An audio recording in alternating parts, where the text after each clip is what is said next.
Si la personne a dit, ben, mon enfant, je le discipline moins parce que c'est un indigo, puis il a une grande sensibilité, fait que faut que je sois, je mets plus de laisser aller, puis ça peut aboutir à un enfant qui va être mal élevé au fond. Ben, ça peut être un C'est enfant dangereux. qui est qui devient éventuellement un état limite, c'est-à-dire que dans le fond, c'est un enfant qui n'a pas vraiment de limite, puis il va avoir de Ben l'impulsivité, non, puis il va s'auto-mutiler à l'âge adulte parce qu'il n'aura pas ben, le surmoi assez développé pour faire face à des pulsions.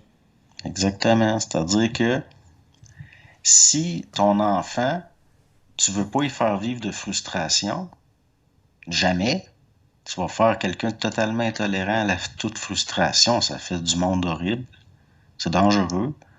Il faut qu'il y ait un apprentissage à la frustration, c'est-à-dire de temps en temps, il faut dire non. Quelqu'un qui dit tout le temps oui à son enfant, c'est aussi pire que quelqu'un qui dit tout le temps non. Mais Exactement, là, parce qu'il n'y a pas de balises qui sont claires, il n'y a pas d'encadrement, donc il n'y a pas ben, de structure par rapport à laquelle se référer.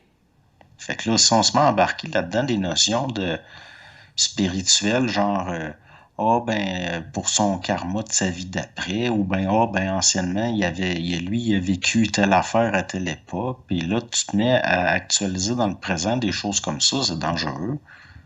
Dans le sens que si tu te mets à traiter ton enfant comme un petit roi parce qu'il y a des souvenirs d'avoir été, je le sais pas, moi, un roi dans le passé, il y a de quoi qui marche pas, là. Hmm. C'est, c'est extrêmement, en tout cas, Non, moi, non, je trouve mais ça dangereux. ouais, c'est ça, exact. Ça peut être extrêmement dangereux parce que ça va amener la personne à se perdre dans du mémoriel par rapport au passé, au lieu de l'amener à développer une intelligence créative par rapport à là, ici, maintenant, là. On devrait aspirer le plus possible à... Si on prend les phénomènes liés à l'esprit et à l'intégration, on pourrait classer ça dans de l'extraordinaire.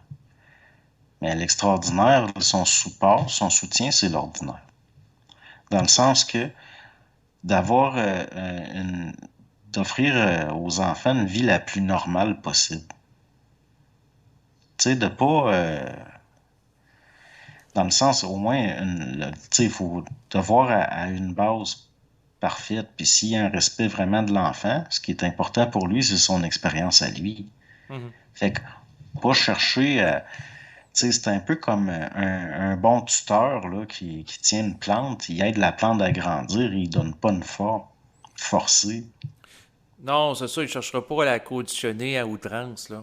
C'est ça, Pour, l'apparent, c'est un appui et un soutien. C'est pas supposé être une influence au niveau spirituel. Non, exactement, parce que sans ça, ce qui va arriver, c'est que le parent va imposer des croyances à l'enfant, puis tout un conditionnement qui va le détourner de sa programmation fondamentale. Ouais.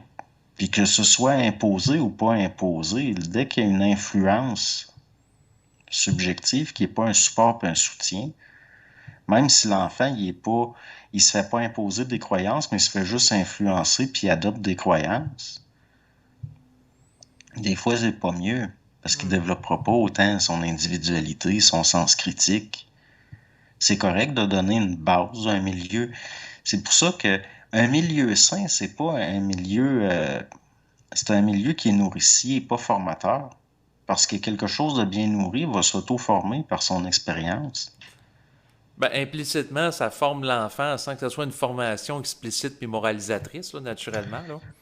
Ben oui, parce que le programme, il est déjà dans l'enfant. Il n'aura pas le choix de se former.